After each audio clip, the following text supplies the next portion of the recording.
accusing someone of racism is pretty much the worst accusation, non-criminal accusation you can make of anyone. It was like an extremely big allegation for them to make, and it really raised the stakes. And it makes me think, I don't really think there's any way back for that. Hello, this is Stephen Edgington from The Sun, and today I'm interviewing Ed West. Ed West is a commentator and senior editor at Unheard. He's also the author of Small Men on the Wrong Side of History. We're going to be talking all about the royal family in the wake of Prince Philip's death. How will it adapt? Will recent splits be healed? And what will be Prince Philip's legacy? Thank you so much, Ed, for joining us. Pleasure. How do you think the Queen will adapt to life without Prince Philip? Well, I imagine like any widow, it's going to be extremely hard, isn't it? They were together since 46, 47. So yeah, I mean, it's incredibly sad for her. And I think everyone, even if they're not particularly royalist, would have sort of felt that, the sadness of widowhood. And yeah, especially when you just turned 95 as well. So I mean, he was a very significant figure in her life, and obviously he spent a lot of time supporting her. Do you think obviously that will be a huge sort of gap in her, not only in her personal life, but in her duties as the Queen? Yes, I mean, Prince Philip, he sort of finally retired, was it 3 years ago? And he'd done thousands of various royal jobs over the years. But, I suppose what his sort of, legacy was, he sort of joked that he was always sort of, 3 feet behind her, wasn't he? 3 paces behind her. But I guess the thing about the royals is, for those of us outside, I don't claim to be any kind of royal watcher or anything, but the whole thing just seems so sort of weirdly like Truman Show and strange. So it just must be so important to have someone to sort of rely on, who's within that bubble. There's been obviously some splits recently to do with an interview with Meghan Markle and Oprah and Prince Harry, who essentially accused members of the royal family of being racist. This funeral was seen by many as a sort of opportunity for those two brothers to perhaps heal over some of their issues. Do you think that was achieved? I mean, obviously we can't know what their personal conversations were, but do you get the sense that this was a great time for them to make amends? I have no idea, to be honest. All we know really are the sort of PR teams, what they release from the two different sides. Obviously, there are the two very different statements about their grandfather, which kind of reflected the differences, didn't they? William was very, this is our grandfather who did his duty in 70 years of serving his country, while this is Prince Harry, he said, called him legend of banter. Prince Harry's a bit more, he was a fun guy, and he was the grandfather around the barbecue. I don't know. I honestly don't know what's going on. I mean, there's obviously some division in the family. I don't know whether it was healed or not, but Prince Harry's going to go back to his own life. I mean, I imagine that drama's going to keep on rolling, isn't it? Well, this is the other thing I wanted to ask was, do you think what will the legacy of that interview with Oprah be? Do you think there will be a long-term impact on the image of the royal family around the world, and sort of leading on from that, Britain's international image as a country that's tolerant and anti-racist? Look at the response in America to the interview with Oprah. They're massively supporting, obviously, what Meghan Markle was saying, and there's a big culture war out there with race and identity as a big core part of that. So do you think that the legacy of that interview will be long-term? How will it affect our image as a country? I don't know. My pessimistic take is, I remember the 90s when the royal marriages were falling apart, particularly Diana's and Charles, and that was a big, I don't know, it was a big, I wouldn't say cultural war, but certain types of people were more likely to side with Diana, and certain types of people were more likely to side with the royal family. The sort of downside, the risk of this is that it's like that, but like squared or cubed, because you have the issue of sort of race, and which is the most electric and the most divisive issue there is. Accusing someone of racism is pretty much the worst accusation, non-criminal accusation you can make of anyone, really. It's the accusation that makes someone unemployable or sort of outside of society. So it was like an extremely big allegation for them to make, and it really raised the stakes. And it makes me think, I don't really think there's any way back for that, because especially in America, to say someone's a racist, even a sort of, like a mildly inappropriate comment that an older relative might make about the color of a baby, which would happen at loads of houses without people really thinking about it, or at least talking about it publicly. Now it's all in the open. There is a danger that sort of you have a repeat of those kind of divisive 90s divorces, but with the issue raised. I mean, I wrote at the time historically, at the moment, America now is sort of quite obsessively anti-racist. I mean, it's the all subject for American public discourse. They're obsessed with the ideas of white supremacy, and they see it everywhere. And that sort of discourse is being copied in Europe. But historically, America was on the other extreme. It was much more racially prejudiced. And that had a lot to do with the fact that it was a sort of more egalitarian republic. So Americans, as long as they're white, could rise up from log cabins, become president, while Britain, being a monarchy, being a much more of a class-based society, was less race conscious. So Victoria had all sorts of fellow aristocrats who were Asian or black living with her, staying with her. That wasn't a problem. They had much better access to British high society than a working class, Lancastrian would have, who would never be allowed in those kind of circles. So there's sort of difference between, the sort of dynamic of race in America and the dynamic of race in Britain have always been slightly different. And there is a danger their sort of version of how they see that is being implanted in ours. And once again, the royals, as they always tend to do, sort of get sucked into the big, cultural divides of the nation generally. And this one's no different. I mean, the historical analogy is probably the Reformation. People fought over religion, and what religion the royal belonged to was a big crucial issue. And this country got rid of a royal because he was the wrong religion. But now, the culture war is about, I suppose, like wokeness. I hate that word, but that's what it is. And Harry and Meghan are sort of, the woke royals, aren't they? While the rest of them are sort of not woke yet. I wouldn't say anti-woke, but what I'm saying is there is that, cultural element towards this family divide. No, we don't really know what's going on inside the family or what they say. We'll probably never know. Do you think that, let's take Prince William and Prince Harry, they're obviously on the opposite side of this argument over whether the royal family is racist.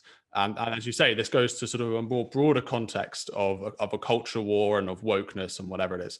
Do you think that, let's say, Prince William he sort of represents an older Britain, a Britain who probably more votes conservative, who, as you say, is more against these kind of woke issues? Again, I don't like using that word either particularly.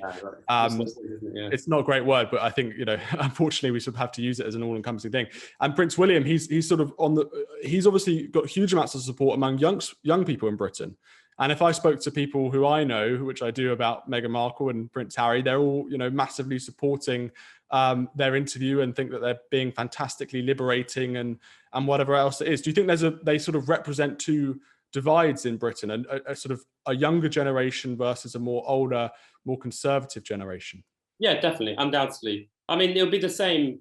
You could probably find it'll be the same patterns of people who vaguely leave and remain or vaguely supported Corbyn. It was, younger people, especially university educated, unmarried, all the demographics are more likely to be left centre. Well, obviously more likely to see a bit of themselves in Meghan and Harry anyway, who are going against this stuff institution, while William is much more of a, his lifestyle is very conservative. Apart from the fact he's going to be King of England one day, he's sort of very settled. His wife has a very traditional way of doing things, supporting him in that kind of traditional royal manner. I mean, I do think Kate Middleton is a bit of the kind of keystone to the royal family, to its survival for the next few decades. She's so central to it. I mean, I think someone made the analogy that between them, they both sort of married their mum, but different aspects of their mum. And Meghan Markle was some of the more sort of, I don't know, I suppose the more explosive elements of Diana, but again, like magnified for this idea of cultural. I mean, it's hard. I mean, I'm quite a pessimistic person by nature, but it's quite hard not to see the Meghan and Harry thing as bound to just cause more and more drama down the years. It's got drama written all over it. Well, we've seen, I think, what was it, about 100 years ago now, around that. We obviously had Edward VIII abdicating, and he obviously went off to France and caused loads of issues with his wife. I'm not saying that they're equivalent, because, I mean, there was some very, very dodgy things, to say the least, going on with Wallace Simpson and Edward VIII. But do you think there could be a similar situation where you've got this couple in LA who are just sniping from the sidelines, who are doing lots of interviews and almost undermining the work of the royals back in Britain? Sure, because every time, and we both know this from things like, for example, traffic on websites and sales, newspaper. We know that whatever Harry and Meghan do is of interest. It drives traffic, it sells newspapers. So everything they do is inevitably going to cause overshadow anything that the rest of the royals family. So it's going to be a constant, basically, and that's the kind of running sword to the royals' PR machine. And in the case of Meghan and Harry, they just seem to like speaking out. So that's a sort of terrible combination. I mean, like Edward VIII really kind of didn't really say much after. I mean, he was a bit of an embarrassment. I mean, now people tend to, the sort of slight sympathies with Hitler is embarrassing, but just everything about him was embarrassing as a king. He was just unsuitable. And Harry is unfortunately of kind of similar ilk. You need a certain characteristic to be a successful royal. You have to be slightly bland. You have to be someone who can cope with this kind of mad Truman Show world they're in, and not go off the rails and not particularly want the tension, but treat it like just another job. Where him and Meghan have it's kind of combustible urge to be in the news, but also hating it, which is again similar to the Diana thing. It's they're sort of both, they're being persecuted by the media in a way, but also they want to be persecuted by the media. It's a sort of strange relationship, and that's obviously terrible for the royals. Have spent since Diana died, the royals have had a very good PR team. I mean, without being too cynical, it's very like PR driven. They went from being hugely unpopular in the mid-90s. People even talked about a republic. 20 years later, everything was transformed. By the time William's marriage to Kate Middleton, the royals are hugely popular. Only like republicanism was just complete crank, no hope issue all of a sudden. And now it looks like they're going to have to go back to that sort of all those problems of the late 80s, 90s, the sort of constant drama. And I think the more people see that kind of drama and the more kind of conflict, they think, well, their attitude is, I just don't want to hear about these people. And that drives down popularity. The whole point of the royals is they bring sort of a soothing harmony to the country. So if they're going to cause as much, friction as politics generally, people will get sick of them. So just to put sort of Meghan and Harry's perspective into this, and I just want you to comment on perhaps how they would view this whole situation. They would claim, and they do claim, that they've had huge media intrusion, that the media has lied about them in the press various times, and it's obviously made both of them very upset. Meghan Markle says that she's had extremely tough mental health problems because of this. And they view their role perhaps more as people who, look, we want to be vocal about these really important issues of racism and their campaigning on climate change and whatever else it is. They want to be out there speaking about this and being very public and sort of, almost campaigners, almost like politicians in a way.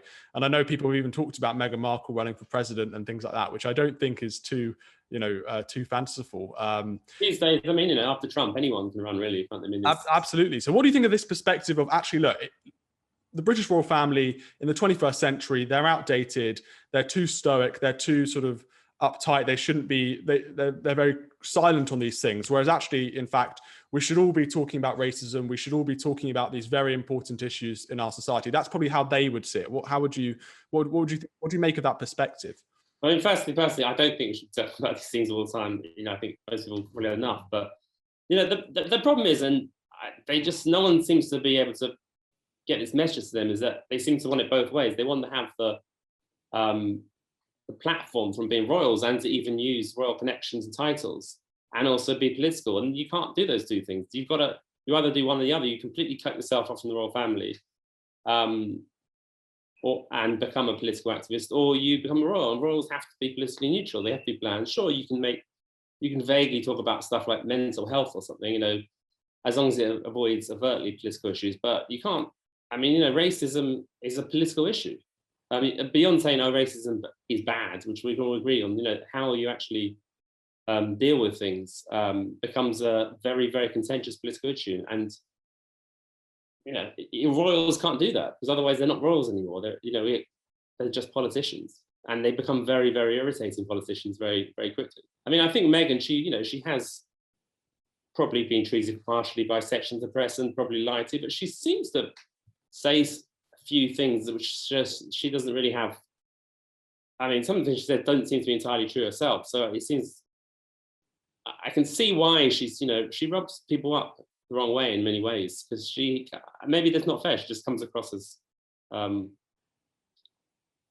don't know, unknowingly privileged. Maybe that's the sort of phrase I'm looking for. Do you think she has any any sort of point when she says that the tabloids in the UK have criticised her specifically because of her race, and they didn't do this to Kate Middleton, and because of that, the UK tabloids are racist? Again, it's complete. It's a very serious allegation, and impossible to prove, just impossible to disprove. You say, where she was treated. She's a different person to Kate Middleton. I mean, she came across in different ways. She was already a famous actress when she. If you take, two different women, two different human beings, the press and the public aren't necessarily going to treat them the same, because they will come across differently. They just as anyone meets two separate human beings, you might treat them differently because just the way you click. Again, it makes society it makes it very hard to rubber along with people in society if someone can just say, oh, that's racism, the way you treated me, without any proof whatsoever. If the papers had made explicitly racist comments, which they wouldn't these days, and wouldn't for decades, then she might have a point. But otherwise, it's just an unprovable allegation, isn't it?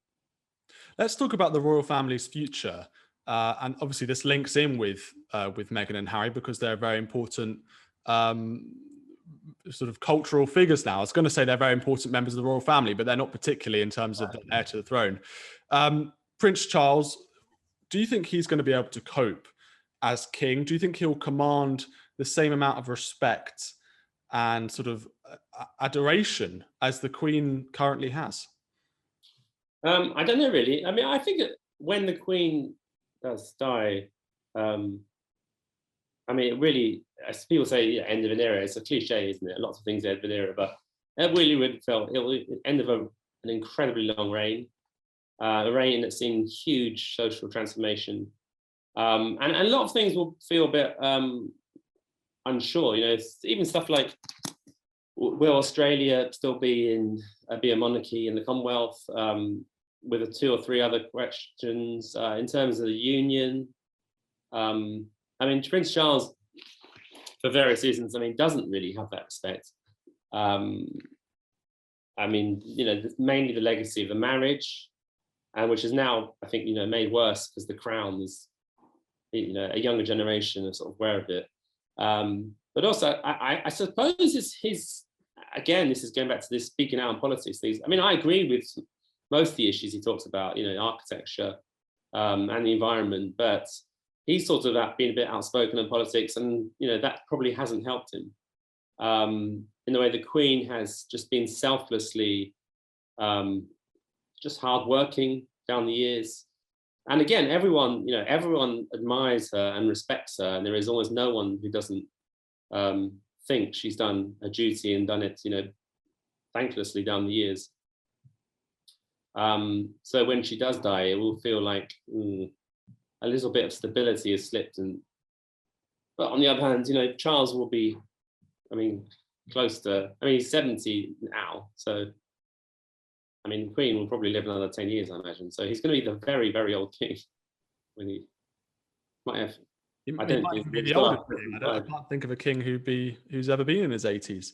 I'm trying to think. George III, I think he almost got there, but he was mad by that stage. So That's an interesting debate. I'm sure we'll talk about George III another day. He's a very fascinating man. But just sticking on Charles and sort of the legacy of the Queen, the legacy of Prince Philip moving forward, do you think that the royal family in your lifetime could disappear? Do you think there is any scenario in which we become a republic? No, I think it's very unlikely. I mean, the Republican movement has never got more than, I don't know, what's it on now? Probably like 20% of people support it. Probably got like 40% the most during the most, terrible eras of the 90s. I just think it'll be, I think in the last 25 years, we've had some constitutional changes, and most of them have sort of left, like Scottish devolution, it sort of hasn't really worked properly. Now we're in this kind of halfway stage where we have a very old political constitution, which sort of developed in piecemeal ways down the centuries. And once you start untangling it, it gets even worse. And we don't want to sort of just start from afresh. And I mean, we'd have to change the name of the country for start. It'll be it's just such a hassle. And I think, unless we'd have to have a really, really terrible, sort of mad king to actually overthrow everything. Someone has to do like, the prince in the pool and massacre everyone before we got to that stage. But I don't think, Prince William's obviously pretty safe pair of hands, and Charles will reign, but it probably won't be long because he'll be quite old, and then Prince William will sort of steady on, and Prince William will outlive me, so I know, then I don't, beyond that, I don't know what happened. So Prince William, he's a very interesting man. He's obviously hugely popular, one of the most popular members of the royal family. Do you think how much of that is down to him, is down to his PR, is down to his wife? Why do you think he's got this kind of shine on him that perhaps other members, I mean, Prince Charles is another one, who perhaps doesn't have, that same star quality that the Queen has. And I think Prince William is pretty close, this is just my opinion, to the Queen's popularity and sort of the Queen's... Yeah, he's very popular, isn't he?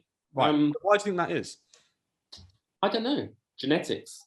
I don't know. I think he's got some of his mother's, sort of knack for charm. I mean, she was, I don't think the comparisons between Meghan Markle and Princess Diana were sort of apt in this sense, because anyone who sort of remembers times, Princess Diana was incredibly, like, supernaturally charismatic. She had a sort of the devotion she caused. And remember when she died, you might be too young for this, I don't know, but everyone went insane, and the number of people weeping tears, like it was the most insane that Britain has ever been. I mean, to me it felt like, what would it be like if, like, the CIA had put acid in the water supply and everyone just gone completely, and she had so much charisma and inspired so much devotion. And I think William's got sort of lower particle levels of that, which he's inherited. And and he just doesn't have the sort of baggage of the previous generation. Divorce-wise, they all, three of them got divorced. So. Sure, and with Prince William, and I think you can see this also in Prince Philip, and obviously the Queen. I think, this is again my view, but I think Prince William, one of the reasons Prince William is so well liked is because he's seen as being very apolitical. He's sort of seen as being very dutiful and sort of, he's very much treats his role very seriously, and unlike Harry and perhaps Prince Charles, he's very committed in a way to his duty that the others aren't. Do you think this goes down to a sort of wider cultural divide in Britain and in the generations that have gone by in Britain as a country? We've turned, as you say, from in the 40s and the 50s, we've turned from that very, stoic country after the war to what we were in 1997 with this, as you say, sort of people going absolutely mad with grief over Princess Diana. So can you talk a bit about this cultural change in Britain from duty and stoicism and this sort of stiff upper lip, being very sort of quiet about your emotions and whatever else, to this transformation that we've got now with Prince Harry and Meghan Markle? Yeah, it's interesting. I mean, that's why I find The Crown quite a depressing program, in many ways. Series 1, it starts off. King George is dying. He's 52, so he dies beginning of 52. Queen takes over, and then you've got the coronation and the the love affair of the Queen's sister with a divorcee, and so he's basically sent away for 2 years. The family think that's an inappropriate marriage. You can't marry someone who's divorced because your sister is head of the Church of England. So they go off. They've been sent away just 2 years. Get over it. You'll stop thinking about him. Blah blah blah. And it's incredibly sad and tragic, really, because her marriage in the end wasn't very happy. But this Princess Margaret. But it's just every sort of value of that time of 1952 onwards has been turned. It's such an unrecognizable society. In no point in history, really, maybe it's since the end of the Roman Empire, has such sort of radical social change happened in just 50 years, 40 years, maybe even less. And now, even more so. So by the time we get to, whatever will be season 6, won't it, the last one? I don't know, I guess they're going to film the end of Philip's life in season 6. Every value has basically been turned on its head. And that's including, as you say, this was the beginning. This is the era of Brief Encounter, the sort of famous black and white film in the 40s, where these two lovers, potential lovers, but they don't do anything because they're English, and they sort of go back to sort of a sexless family, family life, because that's the done thing. You don't want to cause a fuss and everything. And I don't think anyone would say that of the British now. I haven't been since the 1990s, like famously sort of, screaming their heads off all the time and crying and making a scene. So that's what is so interesting about the Queen. She's presided over this enormously long reign, but it's also a reign that's just completely transformed. There is just, almost 2 millennia, there is no point in history where you've seen such change. And the fascinating thing about the Queen is that there has been so much change, and obviously the royal family has also changed. But she's always, and maybe I'm wrong about this because I haven't been around for her whole reign, but it seems to me that she's always been this very sort of rock solid figure for people who can sort of look up to her, and she's, despite all of this radical change, there's always the Queen who's sort of steadying the ship. What do you make of that comment? No, that's fair enough. It's most institutions have sort of lost public's faith to a certain extent. People aren't so deferential to first the church, then politics, the police, all sorts of different institutions have suffered. But the royals sort of looked like that was happening in the 90s, but there's still sort of respect, and when Prince Philip died, a lot of people showed their respects publicly in a way that we wouldn't really expect, because being deferential is a bit cringy. People are sort of embarrassed to do it, but I think in terms of the royal family, that's still. I think when the Queen does die, it will be very sad. It will be, I think it will be a real sort of feelings of genuine sadness from a lot of people. Do you think that the royals' purpose in the 21st century, and as you say very rightly, we have changed as a country in unimaginable ways and as a society, and I think you can see it the same in the West, in other Western countries. In the USA, there's been a huge amount of social change and upheaval, but you're right, particularly in Britain.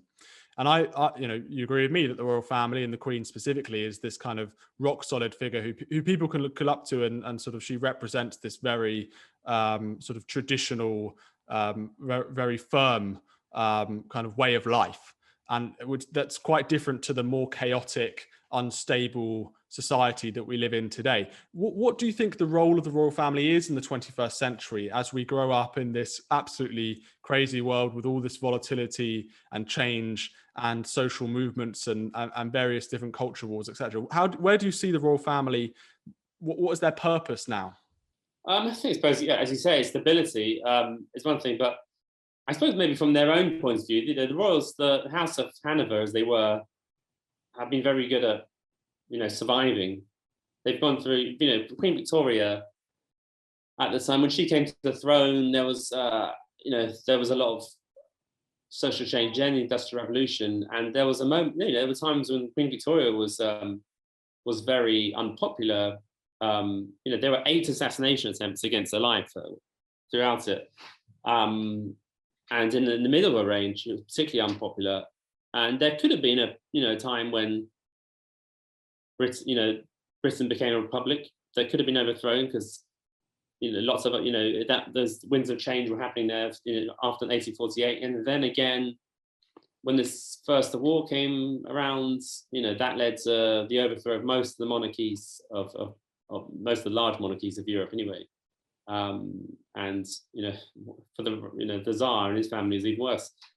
But our royal family managed to change. They changed their name to sound less German. They made more of an effort to firstly use new technology like radio, which George V, who sort of invented the modern monarchy, and as well as television, and his sons got involved in being seen to help the unemployed and help young men get together to sort of reduce class differences. So whenever there's a sort of new social challenge, when it looks like the monarchy might look out of date or too privileged, or there's a danger with sort of revolutionary fervor, they've always managed to sort of evolve, sort of get with it, and make themselves seem necessary. And the system works basically because there isn't really any alternative that we know that would be any better. So why change? Why change a tradition which seems to do a pretty good job? One of the interesting arguments I read recently, it might have even been unheard, why we should have a monarchy, is that if you look at other countries with a president who has sort of almost absolute power, in the United States is a good example of this, then people feel less able to criticize the president. They feel more dutiful because he represents the country as a whole. He's the head of state. Whereas in Britain, we can be far more critical of a prime minister because you're not actually you're not sort of criticizing your country, as it were, your constitution. I mean, the Britain has lots of restrictions on him, but during the Iraq War, for example, when America was going on, we went to the war as well, so it's not a great example, but criticizing the head of state is very different to criticizing the head of government, because you are criticizing the leader of America. While for most people, the prime minister in Britain is just that bloke who lives in that, terraced house in Westminster, who just happens to be the head of that party I hate, whatever. While the Queen is the sovereign, she represents the British people.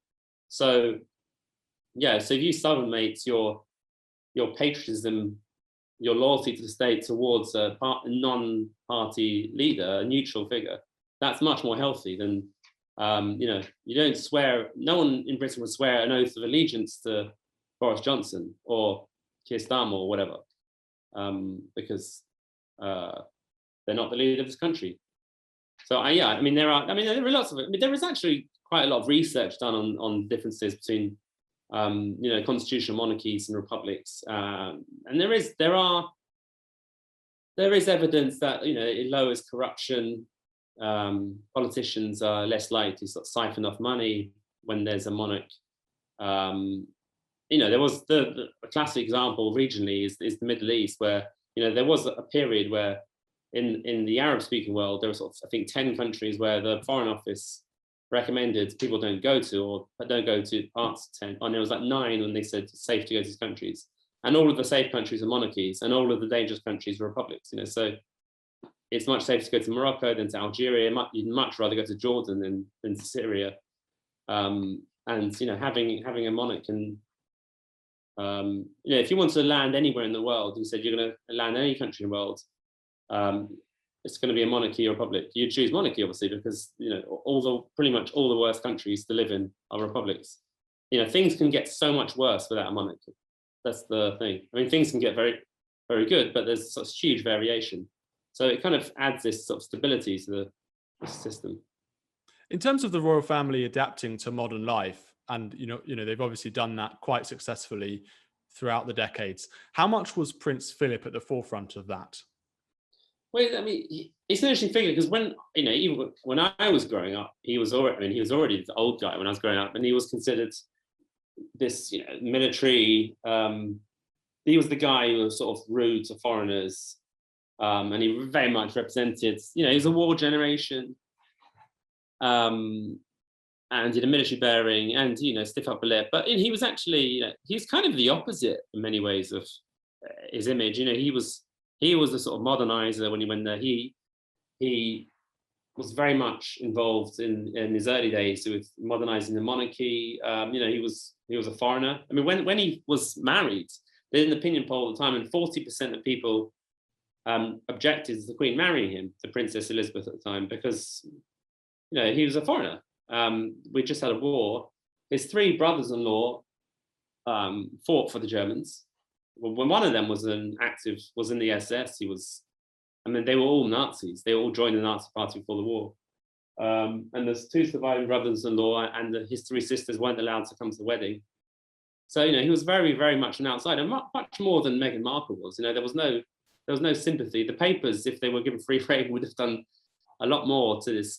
He himself, their family were sort of German, but Anglo-German. So he had fought, with great bravery and distinction in the war in the Navy. But yeah, he was a sort of young, kind of modernized. His family background as well was very bohemian, and he grew up in Paris, and he knew his family had some sort of very loose aristocratic family members who knew. His father went off to the south of France after, but for the time he was very, very much modern. But I think he had always had a supporting role. So I think the main thing about Prince Philip, and this comes out in the way he sort of made his jokes, is that he was just a bit bored throughout his life. He was a very talented. I mean, I don't know how the Navy works. I mean, I have some idea, but all the people into naval stuff. So he was a very, very he was very skilled naval officer. His grandfather, Louis Battenberg, even though he was German, became the first Sea Lord. I mean, even during the First World War, which is very strange when you think about it. He spoke with heavy German accent. I mean, he had it in the family. And Prince Philip did very well in the war, and people who know that stuff said he could have gone on to become, very high up in the Admiralty, and he was very keen to do that. But unfortunately, by the time the war ended, and by the time he married Elizabeth, he didn't realise that her father was already quite ill, and he was so he died only 5 years later. And so when that happened, all his his dream was completely over now, because he could never become a first Sea Lord or whatever if he was married to the Queen. So he then he had to do stuff like open boxing rings and stuff, and go off to small towns and meet people, and go to Papua New Guinea and insult people and stuff like that kind of thing. So, which to me, you think, well, that's not a terrible life. You get to live in a big palace and stuff, but it would kind of get a bit boring after a while, wouldn't it? And he did that for 6 decades, 60 years of having to say hello to people and stuff. I can't imagine it's that easy, especially if you're sort of looking for a purpose and you're very driven. Exactly.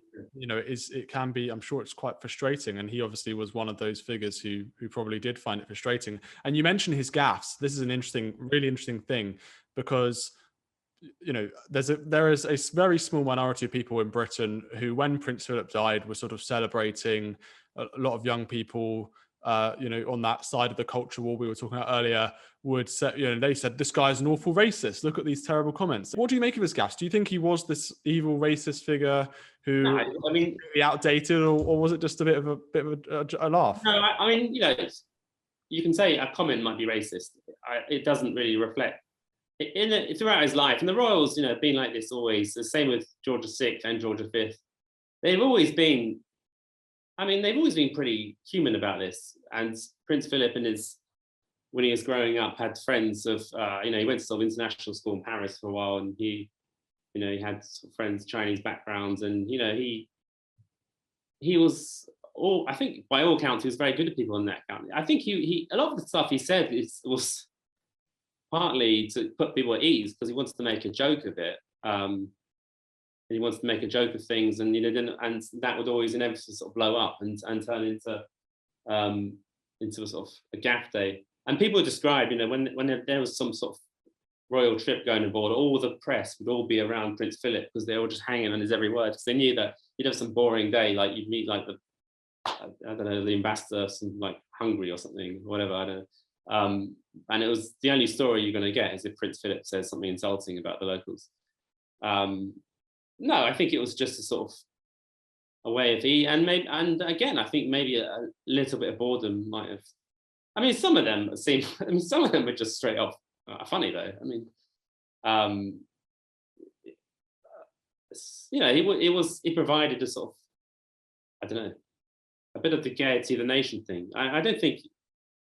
I mean, calling it racist would be fair. I mean, I don't really know. I mean, I don't know that many people were sort of celebrating his death. Well, I mean, it was I maybe think I was just living in a tiny amount bubble. of people on social media, but there was certainly, a lot more saying, this guy was a racist and very offensive, and I mean, the thing about Prince Philip is like, yeah, did he have racist views by the standards of someone who's 22? Probably yes. He was born in 1921, probably, but he had pretty liberal, open-minded views by the standards of someone who's born in 1921. But he lived that. The whole point about the Elizabethan age is that social values have changed hugely. Yes, if someone, I was born in 1978. If someone my age made jokes about, Chinese people in a similar way, you'd think, well, that guy's a bit of a moron. But you do have to sort of judge people by the standards of the age as well. Well, this is it, and I think there's a lot of this, another sort of cliched phrase, but cancel culture is been on the rise in recent There's all years. these phrases we just can't. There's no other Well, way. we're going to have to throw them out a few more times, but yeah, people. If you say offensive things, people immediately jump on them, and they want to get rid of your job. Or I know it's pretty hard to get rid of Prince Philip's job constitutionally, but do you think Britain's basically changed since he's from a different time? Is that what's happened? Yeah, I mean, even in my own experience, I mean, everything changed when smartphones ran, because now people are much more wary of saying anything because everything is recorded. I mean, in a strange way, we've all become royals now, and that all our lives are being chronicled. We're all being followed by the press back, but it's just 14 million other people with their phones. Yeah, like a throwaway comment like that, might not have been a big issue. And the fact is, nothing is recorded, nothing's written down. So it was all sort of forgotten about. I mean, the cancel culture is just the fact that everything is basically recorded now. So we are all this kind of like royals. Prince Philip's unfortunate because there's always press following him. I mean, my dad was a foreign correspondent in the 50s. I think it was 50s or 60s. Well, he was during the 50s, 60s, and he went on a trip with Prince Philip, and he mentioned to me years later that he didn't even write down the gaffe he made, and I wrote about it, and it was mild by Prince Philip standards. He was shown some Ethiopian art by the Ethiopian king or Ethiopian ambassador or something, and he said, "Oh, it looks like something my daughter drew at school." And I think Princess Anne was like 10 at the time or something. And I said to my dad, like, "Why didn't you write this at the time?" He said, "Well, I thought that." He said that everyone would jump on him, and it was it was a good joke. So I didn't. I said, "Well, Dad, that's journalism for you. You've got to jump on people when put everything out of context." But I mentioned it, so it did go down eventually in the annals of his great gaffes. But all these trips, the general gist you get from a lot of journalists going them is they're really boring. I mean, they're a real ordeal for the royals, but he's just got to do it. So. How do you think he will be remembered in 100 years' time? Do you think that it will be the gaffes, or do you think it will be something else? Well, I think this didn't come out, and I mean, his biggest legacy was actually conservation. I mean, we think of the royals as supposed to go around shooting animals, which aristocrats do like doing, but he was very instrumental in setting up the modern conservation movement. He got a lot of these groups together in the 60s, which became now I say I can't name any of them, but he was a big conservationist, because on his trips I think his original trip to Australia in 56, was it? He became interested in taking photos of birds on board his ships again because he was bored. And when he came back to London, he sort of met some of various, and he organised a great thing at Alexandra Palace where he got all the different environmental groups together, which sort of formed the 1970s conservation movement in Britain. So that is a huge legacy, and that's not really sort of remembered. I mean, on the practical level, for most people, it's the Duke of Edinburgh Award, which loads of people my age and younger did, and he did that, and that sort of helps people I mean, I sort of vaguely remember other people doing it at school. You had to sort of, I don't know, like wear a jumper and jeans and jump in a pool or something. I don't know. Is that what you sort of? Well, It's I about think the point of it was basically, and I know people have done it. I should have done it myself. Really, I sort of regret I not. didn't do it, but yeah, I You do I don't know. charitable services, and you sort of walk up mountains, and you help the community, and you kind of have to get points, and then you win the award if you've done enough. You know, if you've Yeah. So you just become a better version of yourself, which is, again, I wish I'd done it.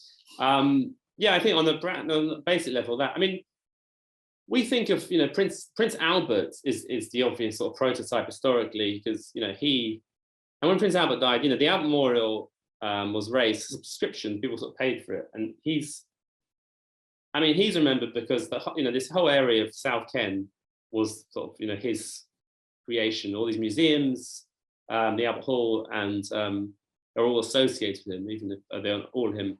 And he sort of left his mark. You know, what we think of Victorian values were basically Prince Albert. He created the royal family as a sort of middle class, you know, bourgeois, very sort of sexually upright family, which influenced, you know, the whole culture.